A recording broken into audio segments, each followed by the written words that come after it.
Declan Lowney, you've been with Ted Lasso since season 1, and you directed the last 2 episodes of season 3, which is the final season for now. So how did you end up with that final block? Was that something you requested, or it's just scheduling wise, it fell into your lap? It was a bit of a happy accident, to be honest. I did 2 episodes in season 1, and then Jason asked me to be a producing director on season 2, which was fantastic because I got to direct 4 episodes, but I was also part of helping to hire the other directors and pick the other directors and work with the other directors, help them to fit in.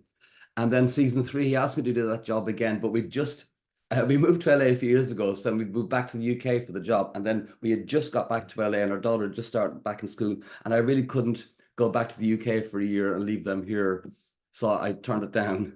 So he said, "Can you do the first 2 episodes?" So I said yes, and then just before they were due to start prep on the first 2 episodes, the whole shoot got pushed a month.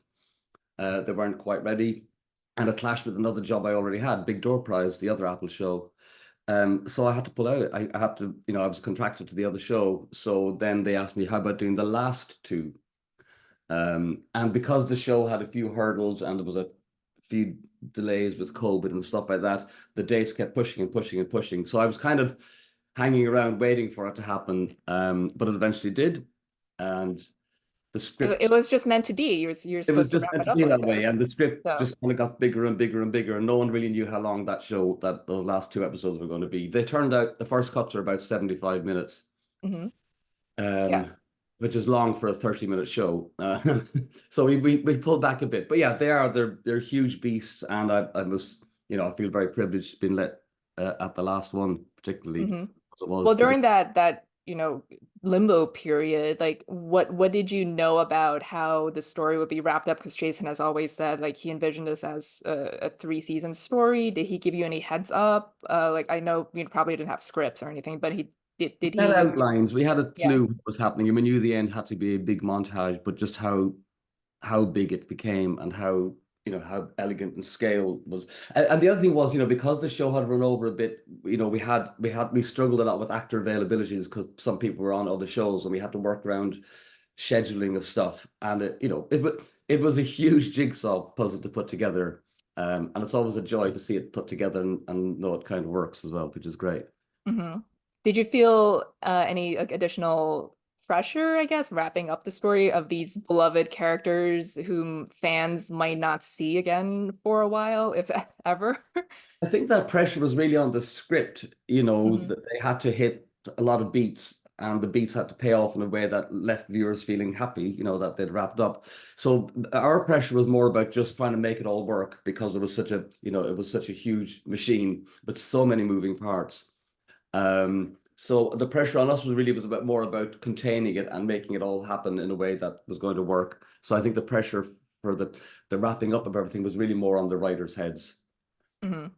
Yeah, and Also, there. but it was Go really ahead. emotional. I mean, honestly, in the last week or so, as we wrapped with an actor, that was it. That was them gone forever. The day Juno Temple left the set, oh gosh, I mean, it took so long to get her out the door.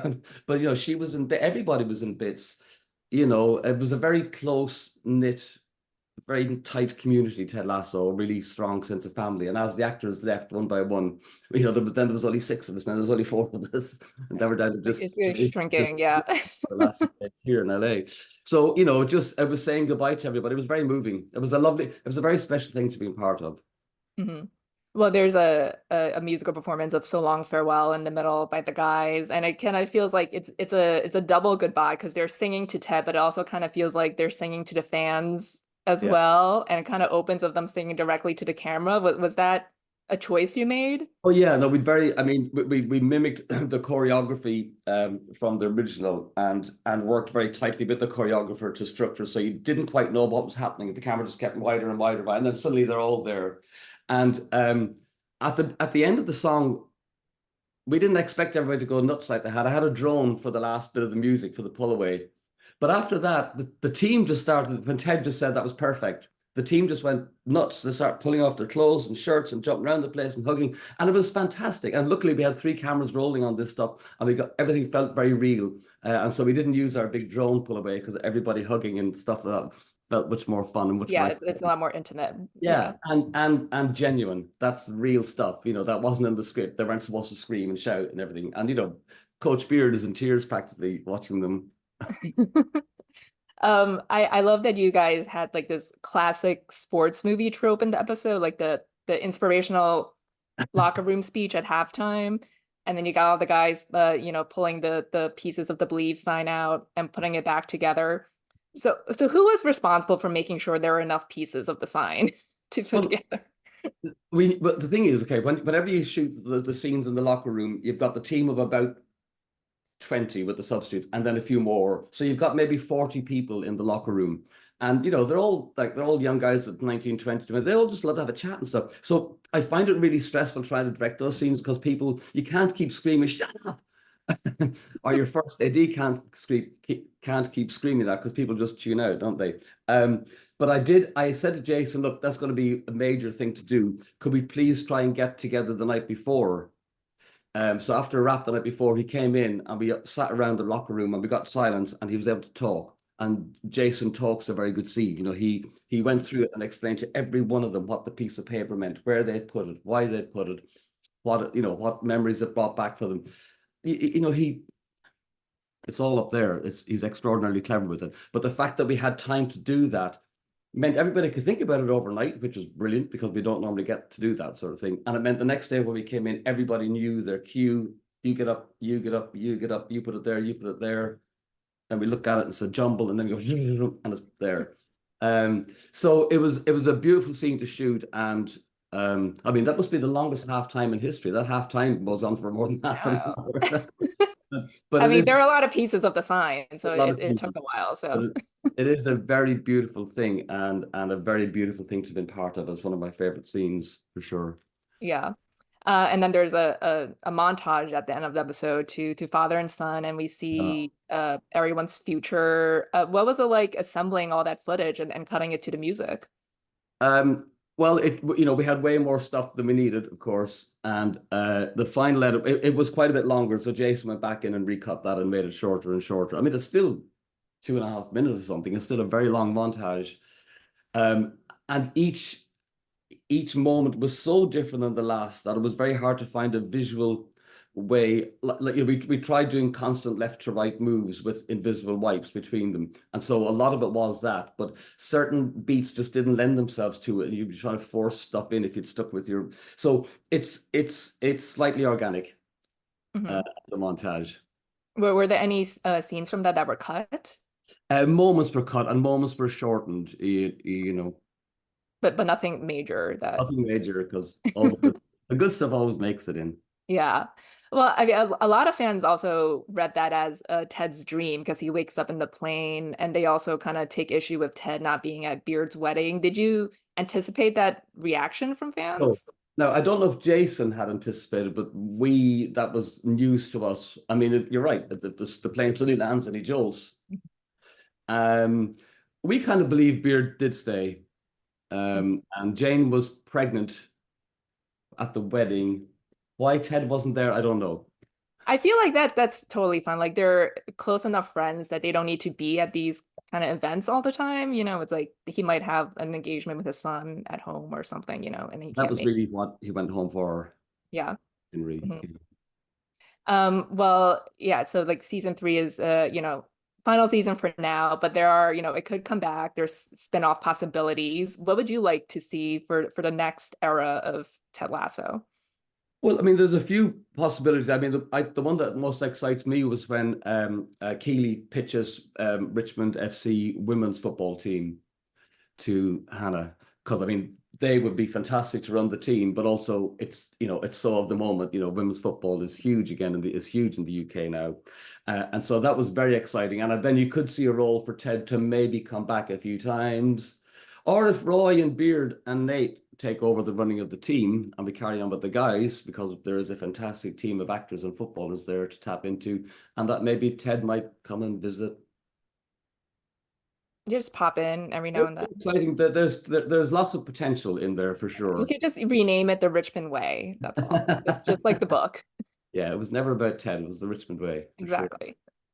Well, Declan, it was great speaking with you. Thanks so much for your time and You're have a great welcome, day. Rose. Nzingha Stewart, you directed 4 of the last 5 episodes of Daisy Jones and the Six, including the finale. And you got to show the band at the peak of its fame and its downfall. And I've heard you say that you were inspired by Goodfellas. So when did you realize like that film would be the touchstone for you for this? I think it was always sort of probably floating in the ether because I did watch The Last Waltz, which was Scorsese's documentary on a rock band, just in the me doing research on shooting live concerts.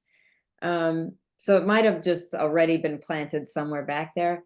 But I think it was really in hearing from our showrunner that the two blocks of Daisy are two different movies. And so don't think of, you have to build on the first thing or it's a smooth continuation. He was like, it's not that. The first, block, they are scrappy, just starting out band from Pittsburgh. The second block, they're Fleetwood Mac at the height of their fame. And I thought about in Goodfellas, because at first I was like, well, they're bigger. So maybe it's slicker, maybe it's because they've got more money. And then I thought about in Goodfellas, that almost operates in two halves too. And the first half is like they're low level gangsters. There's not that much money. They got to give back everything in tribute. And by the second half, when the money is really coming in, the cinematography changes and gets purposefully sloppy and beautifully messy. It's really handheld and it's not the super fluid um oneers anymore. We did do a lot of oneers in the concert so that it felt like we were seeing a live show and not cutting it all up. um but yeah, it just hit me like, oh, that's how we do it. We start to get messier. We start to feel the rough edges, that there's like drugs and money and all kinds of debauchery happening. So that was it. Yeah, like there's like just hedonistic lifestyle, like Yeah. giving into all their vices, and I feel like you really you captured that in the finale for sure because there's this like desperation of like between like every single character, like they're all like seeking something or pushing back against Yeah. something. And then you have the concert on top of that as well, and that's such a huge component of that episode as well because it's their last concert. So what was the logistics of that, and how did you block that? It was a Megillah. Um, we basically, my DP, Jeff Cutter, and I would sit down on Saturdays, and I had all these little toys from Minecraft. And like, we'd be like, and this one's Daisy, and this one's Billy, and this one's Karen, and like set up the stage. And then we had to do the same thing with the script because it moves backwards and forwards in time so much that we had to just write out, this happens in this time, this happens in that time. And then how do I transition, how do I make a shot that transitions from something on stage into something that happens either in the recent past or a while ago. So there's a lot of just sitting down and thinking, what exactly is this? Like, what happens? What is this beat? Then what happens after that? What's the best order to cover that in? How do we best move the camera? How do we transition in and out of these different timelines? So it was, and like, how do we make room for like the tiling and all of the stuff when you have 30,000, seat audiences to fill? So yeah, Well, it was you bite by use bite. Minecraft as your mini model for the concert. Yes. Well, you started directing music videos with obviously artists, very very famous musicians. It's what would you say is the difference between directing musicians and actors playing musicians? Um, I would say the preparation is different. I think Mhm. that actors really want to be prepared. They will study the musician, they will study the material, they want to ask you, the director, questions, they want to talk to the showrunner. I think like being prepared is extremely important to actors playing musicians. And with Daisy, I know those actors prepared for years during COVID, learning their instruments, working with vocal coaches. Whereas musicians, like, they're at their best when something is spontaneous and they've rehearsed, but then they have to put it away completely and just feed off of what the audience is giving back, because they do have an audience, as opposed to, just us sitting at Video Village, not close enough to really affect them. Um, and I also think that musicians, art actors they really want to be a big part of like the collaboration, and musicians, I think a lot of times are auditioning you. And like, and that was something that I would always remind the actors of, is like, there's a certain sort of like, I'm not auditioning for you, you're auditioning for me when you work with It's like musicians. that swagger. It's like, Yes, I'm the that I would boss have here. to remind them, like, when you move through a room, like, it's not you as this, like, super generous, benevolent, like, you want people all eyes looking at you. There's a certain, like, gait that you carry yourself with that, like, do we really walk like that? Like, so I mean, it was fun to sort of draw upon both things from my past, and that I loved so much. Yeah. Well, I mean, I mean, it's scripted obviously, but in the concert, there is a spontaneous moment during Look at Us Now when Daisy, she realizes like beforehand, like they can't go on like this, and she needs to let Billy go, and she tells him like go back to Camilla, and he leaves. And it's such a moving moment, and it changes the course of everything for the band. So what was it like directing that scene, and did you and Riley talk about when she would say go, and like how that would all work during the song? That scene sort of is one of my favorite moments in the whole show, and really because it's sort of the culmination of, I think, all of the work that we did previously. It really was, for me, I was not making a show about Fleetwood Mac, you know what I mean? Like, that's a scripted thing, it's our own world. I was, I was making a show for me, and this might be different from the other block and even from the showrunners. Like, for me, what I was rooted in was, this is a show about people showing each other grace, like at every turn, whether it's Karen knowing Graham will never leave her and he should, to have the life that he wants. She shows him grace even at the expense of her own heart and letting him go. It's, people forgiving each other. It's Camilla forgiving Billy and showing him grace. It's Daisy showing Billy that ultimate grace of being like, go. That I felt like was the thing that I talked to all of the actors about. It was, this is what the show for me is about people showing each other grace at their most human, fragile, messy selves. Like, there's somebody who loves you enough to forgive you. And so, yes, me and Riley talked about it, but me and all of the actors talked about it, and it was always sort of watching the performances and feeling like, do I feel genuinely moved, and do I feel like that grace has been earned and achieved? Yeah, for sure. And we obviously see that at the end, the final two scenes, basically with Yeah. Camilla's message from beyond, and giving Billy and Daisy grace to be together. So what was it like shooting that with her? I mean, first of all, like just seeing her adjust her wig when she sits down for to do the interview with her daughter is it's so moving. And then also the final shot when Billy goes to Daisy's door, and just kind of like, how did you calibrate like the smiles that you wanted each of them to give to each other? And then it's a very hopeful ending, but we also, it's like it's open-ended enough for the viewer to imagine for themselves like the future they would have together. Yeah, I think in both scenes, all I have to work with, is my own internal, sort of gut reaction of, did it work on me? And at that point, I have to tune out, sometimes even the showrunner, sometimes producers. If we have to go again because it didn't work on me yet, then we have to go again. Like, that's my only compass. So I think in the scenes with Camilla at the end, those were very, very moving, because she actually asked, can she not do the interview questions with the other actress? Could I be the one to ask her the questions because it would make her cry?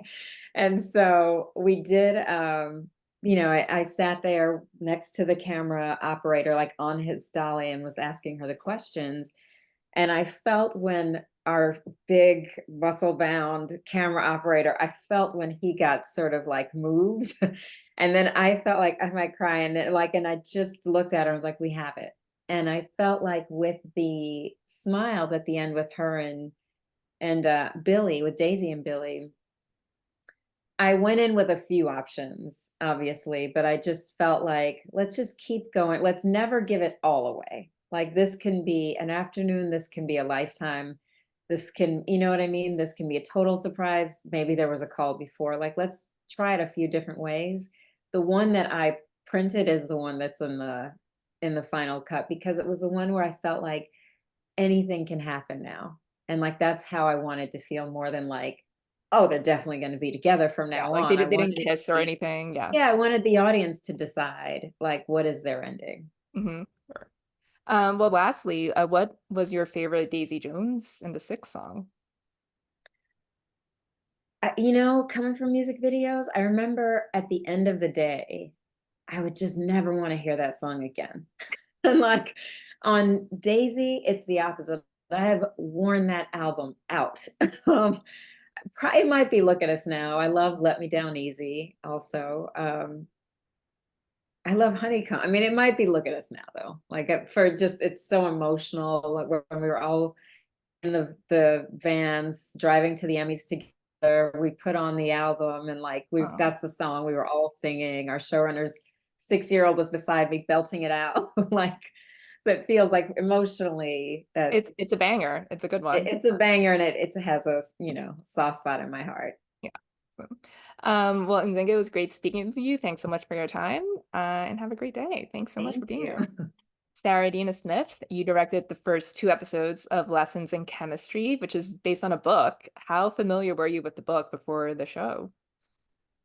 I mean, was, I had been called about the job and then basically had to speed read the book. And 24 hours later was talking to them about it. So I was familiar, but only because I like crammed it into my brain. But I think that kind of made it even more exciting in a way, that it wasn't that I had, over months been slowly falling in love with the book. It was like a fast and furious romance, in a way, which I think was a good mindset for this one. Hmm. So what was like your initial reaction to the book, and then just speaking with like Lee Eisenberg about his vision for the show? How did those two compare?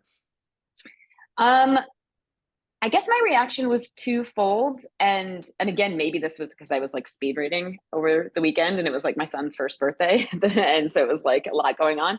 And so at first I was like, okay, I can see why this book really has meant so much to a lot of people, and has spoken to a lot of people. And then, to be honest, and this is maybe not the most maybe I'm not supposed to say this, but I was kind of like, do we need this series? Was, yes, obviously sexism is alive and well. Like I don't mean to debate that, but just do we need this story about a fictional female scientist in the 50s facing discrimination in the workplace? I felt a little bit like, have we seen this story before? And was really just searching for what is the deeper thing that this is about. And really ended up feeling inspired when speaking to Lee Eisenberg and also to Brie Larson, as we were all, I think, looking for that deeper message that wasn't just what the series purports to be on the surface. It's not just a show about sexism. I think that would be kind of like one level and frankly boring.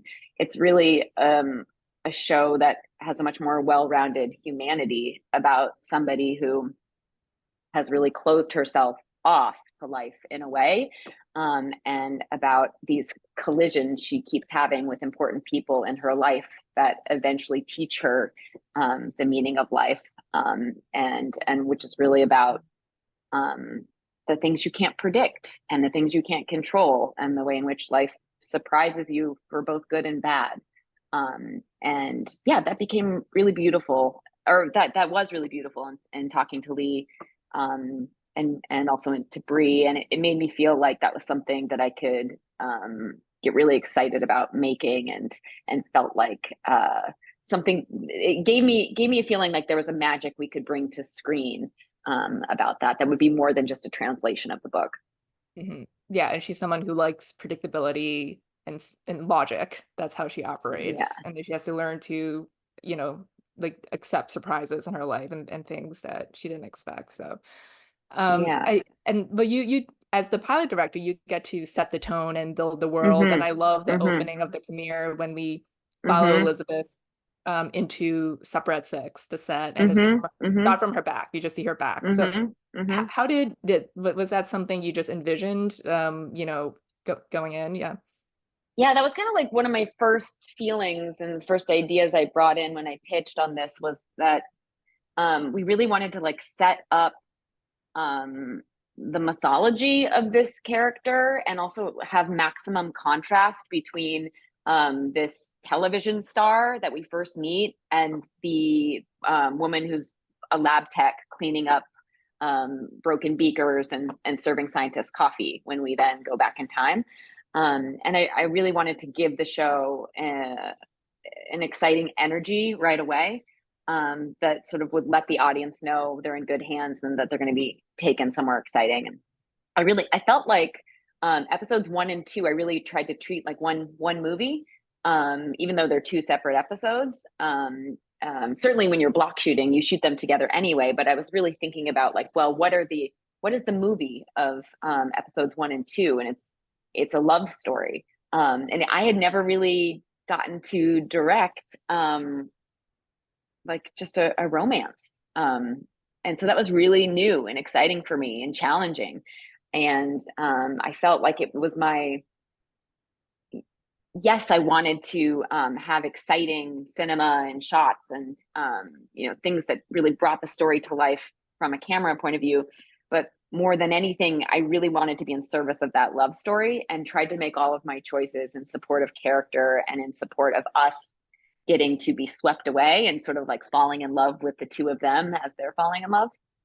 So that was my I love goal. that, because it really was like a rom-com. The first 2 episodes, you get Yeah, to totally. establish Elizabeth and Calvin's, they have their meet cute, and then like they like hate each other, quote unquote, initially, and then they come together, and then it also ends in such an abrupt way. And I don't know like how many, if people are unfamiliar, the material, like how many people are expecting that. Spoilers. Yeah, spoilers. But how did you approach that relationship, and knowing that it was going to come to an end by the end of the 2nd episode, and working with Bree and Lewis Pullman on that?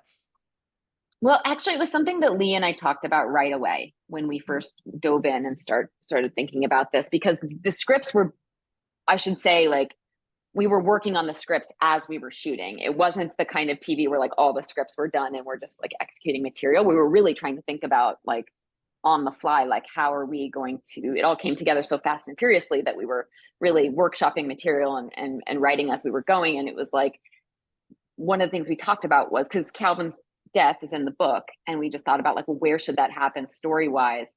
And Lee felt really strongly it should happen at the end of episode 2, and I just thought that was quite brilliant, because we knew that Apple was going to be releasing the first 2 episodes, and then there would be that week where the audience would be grieving with Elizabeth, and we felt that was actually so important in putting us into the character's shoes in a much more real way. Like, if the story of 1 and 2 is the story of life surprising you in the most beautiful way, and really sweeping you off your feet, the end of episode 2 is the exact opposite of that. How, one wrong turn and life can surprise you in the most heartbreaking way. And for a show that really is about the highs and lows of surprise, and surprise as the perhaps fundamental force of life itself. And Elizabeth as a scientist who's in pursuit of the origins of life and abiogenesis, and is asking like, what is the origins of life? For it to be, sort of the implicit message of this is that perhaps by accident or by design, life is surprise and what you can expect, and whether that's random or not, the way in which you continue to survive and react to the consequences of those surprises is what makes your life meaningful. So again, it was almost like thinking in maximum emotional contrast, I suppose, and thinking about, again, how can we fall in love as deeply as possible so that it hurts as much as possible when that's suddenly ripped away. Mm-hmm. It's also interesting because like the episode is bookended by these two traumatic episodes in her life. Because in the beginning of the episode, we see the flashback to her sexual assaults. So what was it like approaching that material? Because we saw flashes of that in the first episode. So what did you guys discuss about how much to show and share of the audience beforehand before showing the whole scene in episode 2? This was something we thought very carefully about. I and everybody, we felt like when it comes to traumatic events, and in particular sexual assault, it's really, we feel there's a great responsibility not to show that just because you're trying to give your character a backstory, or like almost as like a substitute for an interesting character. Sometimes, not always, but sometimes I feel like we can like tack on trauma as if that's going to therefore make our character well-rounded. And we didn't want to do that. We wanted it to feel really earned. And I feel as a director, when portraying that, it should feel awful. If we're going to do it, it should make you feel awful. It shouldn't, I didn't want to sugarcoat it or make it easy. So a lot of my shot choices were just about letting it be as horrible as it was for her. But also, the most hurtful thing about that episode in Elizabeth's life is the betrayal. Yes, there's a physical assault, but she was betrayed by someone she trusted. And that, in a way, was probably the most damaging thing for her. It and so damaged we her really, career. Yeah. yes, exactly. Someone that she was collaborating with and felt like she had an intellectual equal, and that they were, sparring partners when it came to science and inquiry. And so it was really important for me to then, again, set up that relationship of trust, so that when the betrayal comes, we again feel like we're in the character's shoes and feel hurt the way she was hurt. Yeah. And it's like a great juxtaposition with Calvin, because it's like she can trust this person she's working with now, but then he gets ripped from her life. Yes, exactly. And it also helps us understand why, even though she feels these sparks with him in episodes 1 and 2, why she has her guard up. Because like, what I think is so special about Calvin and Elizabeth's relationship is that they intellectually turn each other on as well as physically. And so you're seeing them, there's a scene in episode 2 where they're jamming together on some science, and it's like, that's what leads to sex, and that's the turn on. And so you can see why she has all these guards up about allowing herself to go there, given that, this other person in her life who she had no sexual feelings for, but had this intellectual relationship with, when that turned so dangerous and so bad for her and hurt her career so badly, you can understand why it takes a lot of time for her to realize she actually can trust Calvin. And then, as you said, as you pointed out very astutely, that then when she's hurt more than she's ever been hurt in her life before, when he's ripped away, how could she possibly recover from that and learn to love again, really is the story of the series. Yeah, in some sense it's weird, but in a way, like, the end of episode 2 is like the inciting incident for it's true, because you think they're gonna, he's gonna be in her life forever, and then it's not a whole different path for her too without him. But then she has, new friendships with Harriet and everything. So yes, she has other love stories. She has, that's what we always thought about it. Lee and I talked about how there's also this like myth in our culture that like the one true love story, is the one that your soulmate. It's romantic, but you get platonic. No, it's about community. Exactly. It's about this entire constellation of love stories with her daughter, with her dog, with her friends. It's like, it becomes so much more rich than that. Yeah. I do have to ask about 6:30 last. You have Yeah, to close on 6:30. What was it like sure, casting 6:30? Who's sure. the star of episode 3? Yeah. Well, we really wanted to cast the best actor for the role. Obviously. Yes. And Gus, 630's name, was like incredibly expressive and had such depth to his eyes.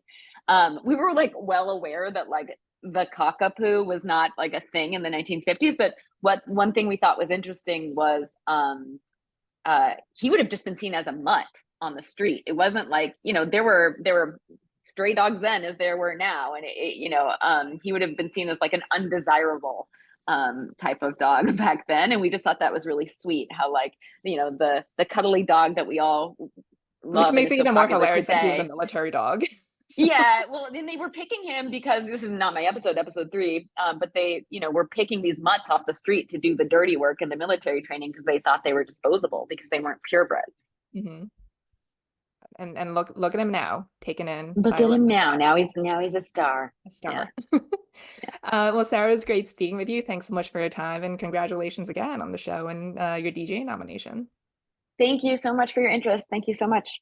Welcome to our Directors Guild of America Awards TV nominees panel. Today we're joined by Declan Lowney from Ted Lasso, Nzingha Stewart from Daisy Jones and the Six, and Sarah Adina Smith from Lessons in Chemistry. Thank you all for being here, and congratulations on your nominations. Thank you. Thank you. Well, directing episodic TV is such a different beast from directing a film or a music video or a concert or a documentary. And so what is one thing that's unique about the TV experience that you really like? Declan, let's start with you. You've been at this for a while. For a while, still struggling. I guess I've never seen myself as an auteur particularly, and so in episodic TV, that's one thing you certainly don't need to have, or maybe don't want to have, because there's not a whole lot of room for it. And I think in episodic TV, as well as making your episode as amazing as it is and as best it can be, there is a huge amount of fitting in with and working within the parameters of the show instead of coming in going, I'm going to do it all like this or like this. I think an ability to fit in is really, really important, but you also don't want to do exactly what the last director did. So it's just trying to find that balance of trying to put your own fingerprints on whatever you make, but not in such a way that it gets in the way or that you kind of jar in the system. These things are very well-oiled machines, and Ted Lasso was a massive machine, and it had to be very well-oiled in order to get it all done. So an ability to fit in and move with it was really, really important. Mm-hmm. Yeah, for sure. I mean, you guys had so many moving parts and different voices and collaborators too. So, and then like all the football stuff, the soccer stuff. Yeah. Nzingha, how about you? I love the collaboration with the writers. I think that you're certainly more involved with the writers when you're an episodic, and I always feel like they will give a note that I never thought of because they were so intentional about how they wrote the thing. And sometimes my instinct is to be like, I don't know about that. Like, but then you try it and it's something you would have never given that note. And so you see something else start to emerge from the two of you working together. I always feel like my job is sort of to excavate what was in the writer's subconscious. But every once in a while, like the on the nose, like exactly what they wanted is like, it's always like what I don't naturally gravitate towards, but it makes something that's more special than if it was you by yourself or the writer by yourself. And I also like meeting other directors in the process and like working with them and like, so you're going to do this. I have that same location. Can you do this? Or I'm going to have to cover this for you because you're not going to be in the same state. What do you want from, do you want to send me your shot list? Let's work together. Like, so there's something really fun in just getting to meet your peers and work with them. Mm-hmm. Yeah, and I think all of you guys had that situation where you're passing the baton to other directors or receiving the baton. So Sarah, what about you? Yeah, I would echo it's true. I think sometimes when as directors we feel like we're working in silos and we don't get to interact with other directors as much, and that's something that's really nice in TV. And I was fortunate to get to direct the pilot block of Lessons in Chemistry, so really start the show off. And I felt like I think what I like about TV is when I don't know if I, to be honest, separate it that much from films. Like I don't know that I've maybe been doing it long enough to really know the difference between making a film and directing the pilot of a show, except that I feel this greater responsibility when I'm doing the opening episodes of a show that I have to build the world in such a way that other people can then go play in it after I'm gone.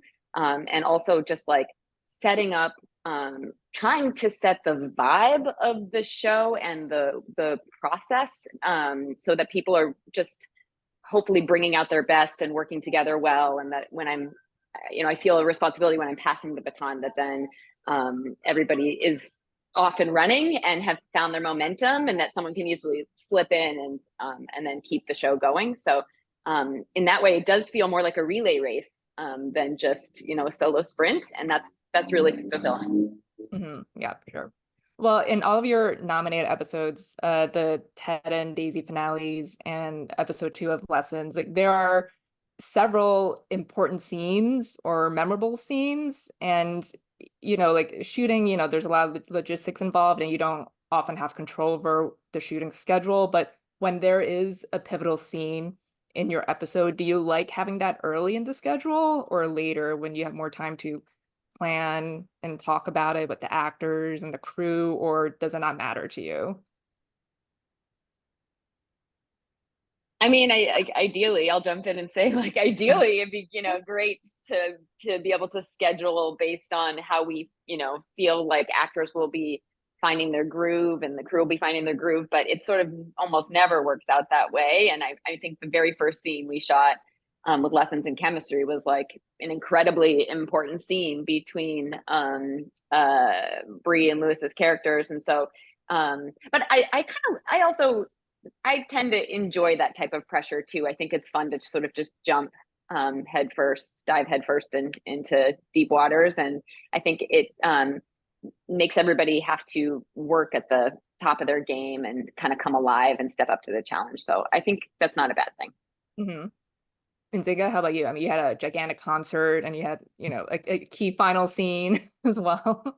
Yeah, I tend to like to tackle the big, huge thing first, so that we all have the energy for it. We've all been like planning and getting nervous about it.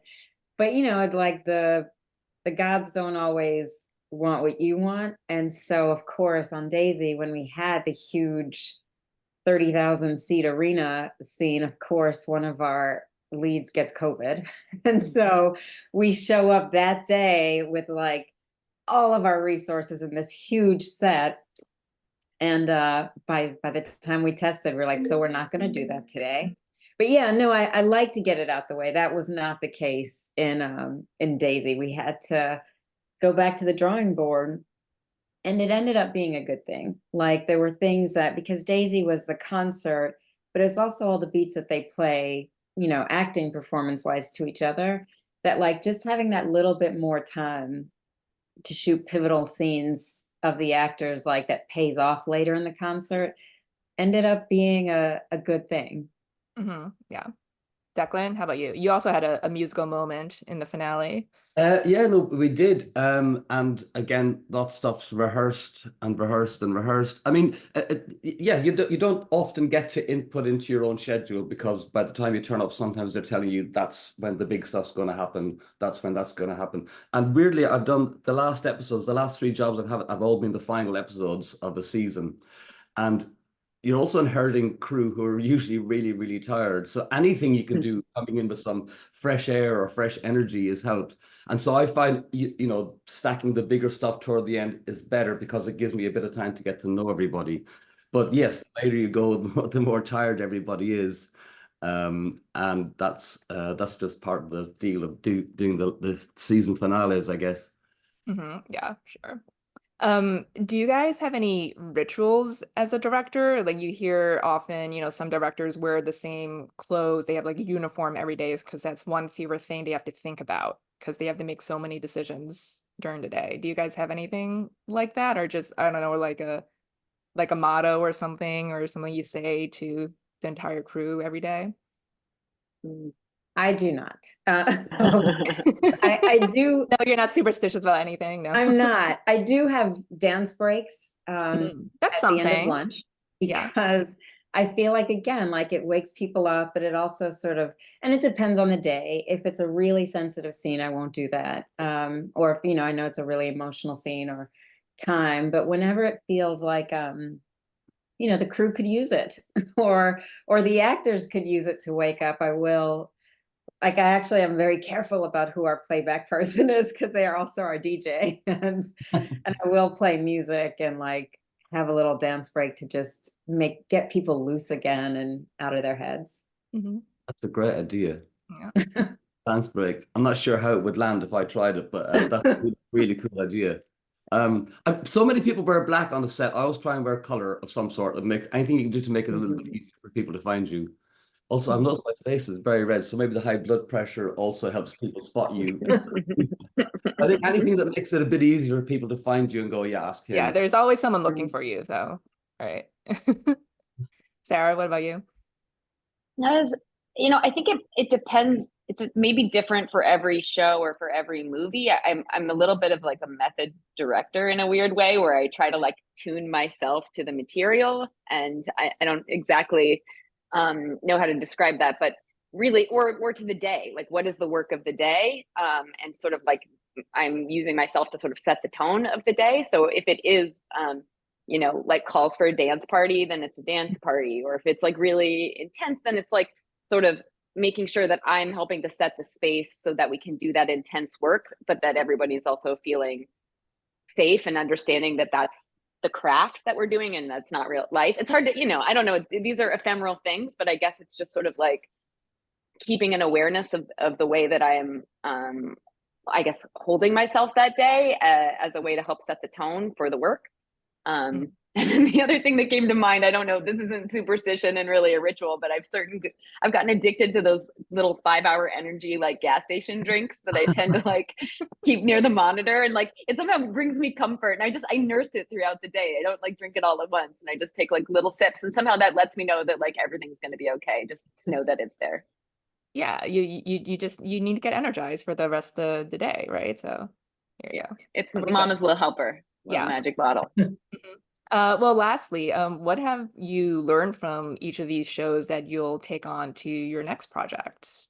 So, I mean, Lasso was such an unusual and unique set of circumstances, but something that Nzingha said at the beginning there was just, you know, tuning into what the writers are trying to do. Sometimes it can be, you know, so the writers on the show are also, they've been there for 3 or 4 months, so you're turning up and you're in and out in 2 weeks. And sometimes it is hard, I find it hard to crack them sometimes. You know, and you thought you don't want to ask them too many questions, but you also, you know, you need to be informed, don't you? And, you know, like you get asked to give a note that you don't understand because you weren't here 6 weeks ago when they did that scene, or I don't know that in 4 episodes time she's going to do that. So sometimes the validity or the understanding notes is difficult, I find, when you're somebody who's coming through. So yes, trying to get into the writer's brain as much as possible and have a relationship with them is important. I think for me, that I can do something of that scope. I had Daisy was unusual in that we only had 2 blocks, and I had the back block, and they were also unusual and episodic in that they let me bring my own DP, my own first AD, because we were leaving LA. We shot all our block in New Orleans. So it felt like, when you said earlier, it's not a music video, it's not film, it's not a documentary. In our case, it was all of those things. Like, it was music, and it was literally a documentary format for how the device to tell the story. And it was like story and a huge, massive concert that, like, when we started 4 episodes before on my block, I was like, just thankfully kick that can down the road. Like, when we get to New Orleans, we'll figure it all out. But I was up for weeks, like, with fear of just how big it is, like the whole company moving to another state, such huge concerts. It ended up cutting to like a 90-minute episode, and then we went backward to make it 60. And I don't know that I had the confidence before doing it to know that I could do it. Like now I feel like I can do things with scope. I can figure that out just, bite by bite. Like I can do it. Yeah, sure. Sarah, what about you?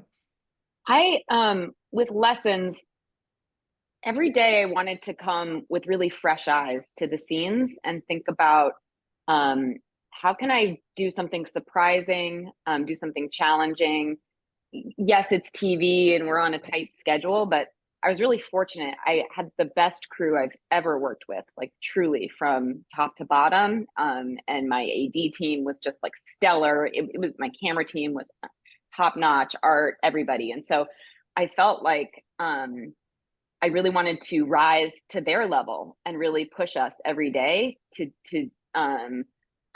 stretch a little bit. And I think that's what I learned is like it was really, it made the process so much fun and really exhilarating, and it was a good reminder to keep pushing the boundaries and taking risks even on a TV schedule. I think that's something I want to continue to do. Yeah, sure. Well, we have to wrap, unfortunately, but thanks so much for your time. It was great speaking with all of you, and congratulations again on your nominations. Nice Thank to you. all. See you on the So 10th. great to meet you guys.